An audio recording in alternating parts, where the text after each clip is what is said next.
സിറിയയ്ക്ക് നേരെ ഇസ്രായേൽ നടത്തിയ ആക്രമണത്തിൽ 14 പേർ കൊല്ലപ്പെട്ടു. വെസ്റ്റ് ബാങ്കിലും ഗസയ്ക്ക് സമാനമായ അതിക്രമങ്ങൾ ആരംഭിച്ചിരിക്കുകയാണ് ഇസ്രായേൽ. ഇന്നലെ 2 പേരെ ഇസ്രായേൽ വെടിവെച്ചു കൊന്നു. ഇതുമായി ബന്ധപ്പെട്ട 3 സൈനികർക്കെതിരെ നടപടി കൈക്കൊള്ളുമെന്ന് ഇസ്രായേൽ വ്യക്തമാക്കി. 32,000 ഫലസ്തീനികൾ വീട് വിട്ട് പലായനം ചെയ്തു. കരയാക്രമണത്തിന് പുറമെ ഹെലികോപ്റ്ററുകളും ഡ്രോണുകളും ഉപയോഗിച്ച് ഫലസ്തീനികളെ ആക്രമിക്കുകയാണ്. ഹ്യൂമൻ റൈറ്റ്സ് വാച്ച് കണക്കുകൾ പ്രകാരം ജനീൻ, തുൽക്കരം, നൂർ ഷംസ് എന്നീ അഭയാർത്ഥി ക്യാമ്പുകളിൽ നിന്ന് നിർബന്ധിത പലായനം 32,000 കടന്നു. ജനീൻ അഭയാർത്ഥി ക്യാമ്പിലെ 12 കെട്ടിടങ്ങൾ പൊളിക്കാൻ ഇസ്രായേൽ ഉത്തരവിട്ടിരിക്കുകയാണ്. ഇതിൽ ഏറ്റവും വലിയ പങ്ക് എന്നത് അമേരിക്ക തന്നെയാണ്. കാരണം ഇസ്രായേൽ എന്ന ഒരു അവിഹിത രാഷ്ട്രത്തെ ഈ അറബ് മണ്ണിൽ കുടിയിരുത്തുന്നത് മുതൽ തുടങ്ങിയിരിക്കുന്ന പൂർണ്ണമായിട്ടുള്ള പിന്തുണ, അത് നയതന്ത്ര തലത്തിൽ, സൈനിക തലത്തിൽ, സാമ്പത്തിക തലത്തിൽ, എല്ലാ ഡിപ്ലോമാറ്റിക് തലത്തിലൊക്കെയും ആ പിന്തുണ തുടരുന്നതാണ് ഇസ്രായേലിന് ഇത്രയും ക്രൂരമായിട്ടുള്ള നടപടികളുമായിട്ട്, അതും നിസ്സഹായരായിട്ടുള്ള ജനതയ്ക്ക് നേരെ തുടരാനുള്ളൊരു കാരണം. ഇപ്പൊ ഇത് ഗസയിൽ മാത്രമല്ല ഇത്. കാരണം പിന്നിട്ട ഒരു 2 വർഷത്തിലധികമായിട്ട് ഏതാണ്ട് 600-ലധികം പേരാണ് വെസ്റ്റ് ബാങ്കിൽ മാത്രം കൊല്ലപ്പെട്ടിരിക്കുന്നത്. ഈ പിന്നിട്ട ദിവസങ്ങളിൽ മാത്രം ആ കൊല്ലപ്പെട്ടവരുടെ എണ്ണം 100-ന് മുകളിലേക്ക് എത്തിയിരിക്കുകയാണ്. വെസ്റ്റ് ബാങ്കിനെ പൂർണ്ണമായിട്ടും കൈയടക്കാനും അവിടെ അനധികൃത കുടിയേറ്റം വ്യാപിപ്പിക്കാനുമുള്ള ഒരു നീക്കമാണ് നടക്കുന്നത്. അപ്പൊ അതുകൊണ്ട് UN പ്രമേയം പാസാക്കിയത് കൊണ്ടോ രക്ഷാസമിതി ഉത്കണ്ഠ പ്രകടിപ്പിച്ചത് കൊണ്ടോ മാത്രം കാര്യമില്ല. ഇസ്രായേലിനെ ഇത്തരം നീക്കങ്ങളിൽ നിന്ന് പിന്തിരിപ്പിക്കാൻ അന്തർദേശീയ സമൂഹത്തിന് സാധിക്കുമോ എന്ന് ചോദിച്ചാൽ ഇതുവരെയും അത് സാധ്യമായിട്ടില്ല. കേവലമായിട്ടുള്ള പ്രതികരണങ്ങൾ, വെടിനിർത്തൽ കരാറുകൾ എന്നതിലപ്പുറത്തേക്ക് ഈ കരാർ പോലും നമുക്കറിയാൻ സാധിക്കും. ഏതാണ്ട് ഇപ്പോ 7 ആഴ്ചകൾ പിന്നിടുന്ന ഘട്ടത്തിൽ ഈ കരാർ 500-ലധികം തവണ ആണ് ഇസ്രായേൽ ലംഘിച്ചിരിക്കുന്നത്. അപ്പൊ അതുകൊണ്ട് തന്നെ തങ്ങൾക്ക് ആരെയും പേടിയില്ല. തങ്ങൾ എന്താണോ ലക്ഷ്യം വെക്കുന്നത് അതിലേക്ക് തന്നെ പോകും. അതിന് തങ്ങൾക്ക് പിന്തുണ നൽകാൻ അമേരിക്കയും അതോടൊപ്പം തന്നെ മറ്റു യൂറോപ്യൻ രാജ്യങ്ങളും ഉണ്ട് എന്ന അഹന്ത നിറഞ്ഞൊരു സമീപനം ഇസ്രായേൽ തുടരുന്നു.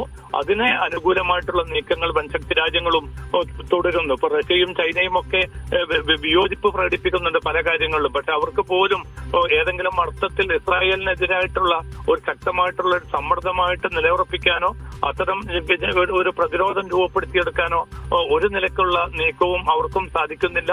അല്ലെങ്കിൽ ആത്മാർത്ഥമായിട്ടുള്ള ശ്രമം അവരുടെ ഭാഗത്തു നിന്നും ഉണ്ടാവുന്നില്ല. അതുകൊണ്ട് തന്നെ ഇരകളെ സംബന്ധിച്ചിടത്തോളം ഈ കൊടും ക്രൂരതകൾ ഇസ്രായേൽ തുടരുമ്പോൾ നിസ്സംഗതയോടുകൂടി ലോകം നോക്കി നിൽക്കുക എന്നതിനപ്പുറത്ത് ഈ മനുഷ്യർക്കൊപ്പം അല്ലെങ്കിൽ അവിടെ കെടുതികൾ അകറ്റാനുള്ള പ്രായോഗികമായിട്ടുള്ള ഒരു നടപടിയും ഉണ്ടാവുന്നില്ല എന്നതാണ് ഏറ്റവും ദുഃഖകരമായിട്ടുള്ള വസ്തുത.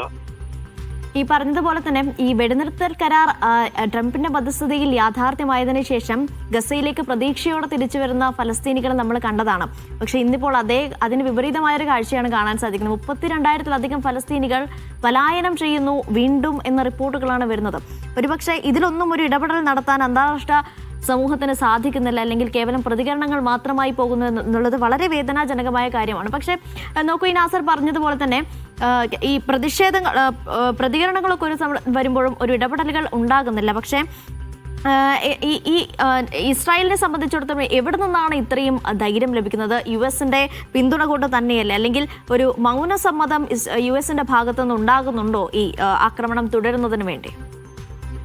അനീഷ, ഇതിപ്പോ ലോകത്തിന്റേതായിട്ടുള്ള ഒരു പൊതുവികാരം ഇസ്രായേലിനെതിരായി രൂപപ്പെട്ടു. ഇസ്രായേൽ ഒറ്റപ്പെടുന്ന ഒരു സാഹചര്യം ഉണ്ടായി. UN പൊതുസഭയിൽ പോലും 160ഓളം രാജ്യങ്ങൾ പലസ്തീൻ സ്വതന്ത്ര രാഷ്ട്രത്തെ പിന്തുണയ്ക്കാൻ രംഗത്ത് വന്നു. അപ്പോൾ രൂപപ്പെട്ടിരിക്കുന്ന ഈ അനുകൂലമായിട്ടുള്ള ഒരു വികാരം, അതിനെ മറികടക്കുക എന്ന കൃത്യമായിട്ടുള്ള ഒരു ലക്ഷ്യത്തോടു കൂടിയാണ് ഇസ്രായേലും അമേരിക്കയും ചേർന്നുകൊണ്ട് ഒരു പുതിയ പദ്ധതി ആവിഷ്കരിച്ചത്. ആ 20-ദിന പദ്ധതിയിൽ ഏറ്റവും പ്രധാനപ്പെട്ട് അവർ വ്യക്തമാക്കിയിരുന്നത് യുദ്ധാനന്തര ഗസയുടെ സർക്കാർ സംവിധാനം, അതോടൊപ്പം തന്നെ ഹമാസിന്റെ നിരായുധീകരണം, ഗസയുടെ പുനർനിർമ്മാണം ഉൾപ്പെടെയുള്ള കാര്യങ്ങളായിരുന്നു. പക്ഷേ അത്തരമൊരു 2 വർഷം നീണ്ട ഏറ്റവും ക്രൂരമായിട്ടുള്ള അധിനിവേശവും വംശഹത്യവും പിന്നിട്ടുകൊണ്ട് ആ ജനതയ്ക്ക് ഇതിലൂടെ എന്ത് ലഭിച്ചു എന്ന് ചോദിച്ചാൽ പിന്നിട്ട 1.5 മാസമായിട്ടും ആ കെടുതികളും ഏതാണ്ട് 346 പേർ കൊല്ലപ്പെട്ടു, 800-ലധികം പേർക്ക് പരിക്കേറ്റു. അതോടൊപ്പം തന്നെ കരാർ വ്യവസ്ഥകളിൽ ഏറ്റവും നിർണായകമായി പറഞ്ഞിരുന്ന റഫ അതിർത്തി തുറന്നുകൊണ്ട് കൂടുതൽ ഭക്ഷ്യവസ്തുക്കളും വെള്ളവും മരുന്നും മറ്റ് അടിസ്ഥാന ഉപാധികളും എത്തിക്കുമെന്ന് വ്യക്തമാക്കിയിരുന്നു. പക്ഷേ ഈ സമയം വരെയും വളരെ പരിമിതമായിട്ടുള്ള ട്രക്കുകൾക്കല്ലാതെ ഒരു അനുമതി നൽകിയിട്ടില്ല. റഫ അതിർത്തി എന്ന് തുറക്കുമെന്ന കാര്യത്തിൽ ഒരു വ്യക്തതയും നൽകിയിട്ടില്ല. അതേസമയം ഫലസ്തീന്റെ ഭാഗത്തുനിന്ന് അവർ ഏറ്റെടുത്ത എല്ലാ ദൗത്യവും ബന്ദികളെ ജീവനോടുള്ള 20 ബന്ദികളെ വിട്ടു, 26 ബന്ദികളുടെ മൃതദേഹങ്ങൾ 28-ൽ 26 അവർ കൈമാറി, ഇനി 2 മാത്രമാണ് ബാക്കിയുള്ളത്. അപ്പൊ ഈ ഒരു വൈരുദ്ധ്യമാണ് നിലനിൽക്കുന്നത്. ഇനി ശക്തമായിട്ടുള്ള ഒരു നിലപാട് മധ്യസ്ഥ രാജ്യങ്ങൾ ഇടപെട്ടുകൊണ്ട് അമേരിക്കയെ കൊണ്ട് എടുക്കാൻ സാധിച്ചിട്ടില്ലെങ്കിൽ ഈ വെടിനിർത്തൽ വലിയ പ്രഹസനമായിട്ട് മാറുകയായിരിക്കും ഫലം.